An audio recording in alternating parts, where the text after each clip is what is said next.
નવસારી જિલ્લાના વાંસદા તાલુકાના ગોળમાળ ગામે છાત્રાલયમાં રહેતી બાળાઓને ખેતરમાં ડાંગરની રોપણી કરતો વિડીયો વાયરલ થતા તપાસના આદેશ કરવામાં આવ્યા છે.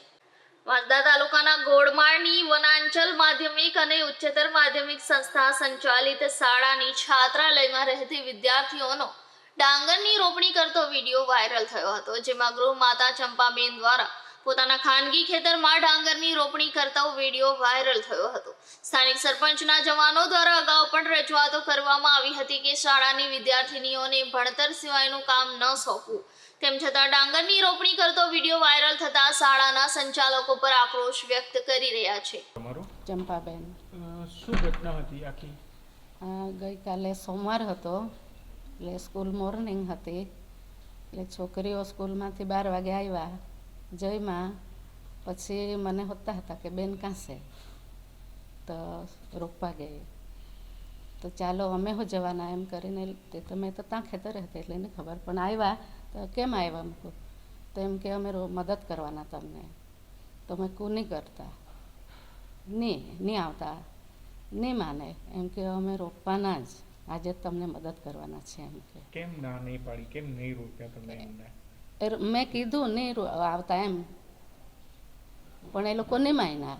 બહુ મેં કીધું કે તમને નહીં આવડે, તમે નહીં રોપતા એમ કીધું, છતાં એ લોકો એ નહીં માન્યા ને શું ઘટના બની હતી? મારું નામ દિનેશભાઈ લગાવી, હું ગોળમાળ ગામનો સરપંચ છું.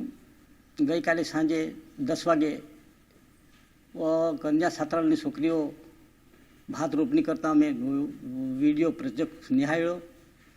બીજા દિવસે સાંજે ફોન નહીં લાગતા, બીજા દિવસે આ લોકો ઘટના માટે મેં પૂછપરછ કરી, તો સામે તેવો જવાબ મળ્યો કે આ છોકરીઓ જાતે જ સ્વયંભૂ જઈને આ રોપણી કરવા લાગેલા હતા. તેઓ 15 જ મિનિટ હતા, આખો દિવસનો કેવો કંઈ પેલો એ નહીં હતો. ને આ લોકોને હું સરપંચ તરીકે અવારનવાર આ લોકોને હું જાગૃત કરતો જ રહું છું કે આ છોકરી લોકોને કોઈ પણ કામ સોંપવું નહીં. 15 દિવસ પહેલાં આ લોકોને મેં કીધેલું, પણ છોકરી લોકો સ્વયંભૂ ગયા હશે અને આ લોકોનો શોખ ખાતર કે એક વ્યાયામ ખાતર ગયા હશે એવું મને લાગતું છે. હવે પછી આવી ઘટના નહીં બને એની હું તો તકેદાર રાખીશ જ, પણ સંચાલકોની પણ તકેદાર રાખવા સૂચના આપીશ. અને હોદ્દો બોલજો. હા, હું સુજાત પ્રજાપતિ, મદદનીશ કમિશનર આદિજાતિ વિકાસ. આજે સવારે કંઈક વિડીયો વાયરલ થયો હતો કે ગોળમાળ આશ્રમ શાળામાં કન્યાઓ ખેતીની અંદર કામ કરતી હતી, એવું કંઈક ન્યૂઝમાં આવ્યું હતું. તપાસ માટે હું અત્યારે આવેલો છું અને જે બી એનો જે અહેવાલ કરવાનો થશે, રેકોર્ડની ચકાસણી કરીને એના નિવેદનો લઈને એને આધારે અમે સરકારને આગળ અહેવાલ કરીશું.